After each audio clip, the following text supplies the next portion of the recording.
Yeah, man, say, man, kid that did Sauce Walka. I did an interview last night. Shout out to my boy There's a project. He'll be dropping soon.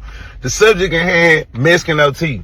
See, now, at first when I was speaking on what I was speaking on, I was only talking about the scene on Say Cheese with the girl and all that on Say Cheese. My bro Denzel showed me the interview and showed me exactly verbatim what Mexican OT said on the interview on the podcast with all the women. OT be wrong, ho. I'm gonna tell you why you wrong, little bro. I'm gonna tell you why you wrong, OT. And you got a black brother. That's what you partially was finna get into it, but you didn't want to get into it.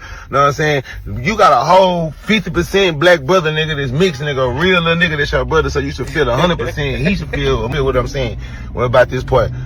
I ain't feel with you about saying, can you say nigga because you grew up with us, went through all this with us, you love us, nigga, you been through everything that a nigga been through, so that's why you feel you say you can say nigga. The problem and the issue is the fact when you say nigga in a room full of women, is there any black niggas in here? Is there any niggas in here?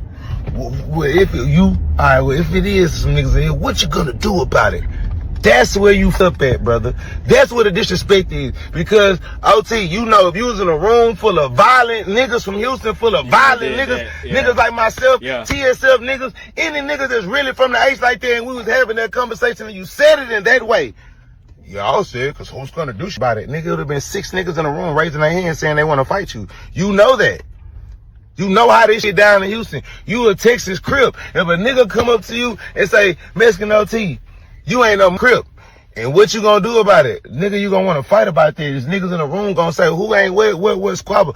And that's where the disrespect and the part is, OT. Because at the end of the day, nigga, you know there's nothing but women in that room. There's a bunch of girls in that room. It was a now violent street nigga that come from where you come from and been through what you been through, or that's from somewhere else that's gonna disagree with you and with that statement to the point to where they'll fight you about that or they'll do something about that. So therefore, that's what people in the general public gonna take it like that's host, because you're doing something in a setting where people gonna consider it where it's safe to say that right then and right there. Would you possibly say that around a room full of a bunch? Oh yeah, man, say man, kid that did. Feel like you could say the N-word?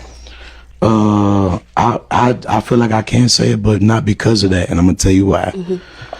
I wish there was some black dudes in here. There are. Will right there. And there's one right here. Not. Okay, well, we're gonna use him. What the f are you gonna do about it, you know? And then second of all, I grew up loving these. I grew up fighting with them. I grew up eating with them. I grew up doing bad or anyway, what the f are you gonna do about it? You know? It's like I don't went to the jungle and earned the lion's head.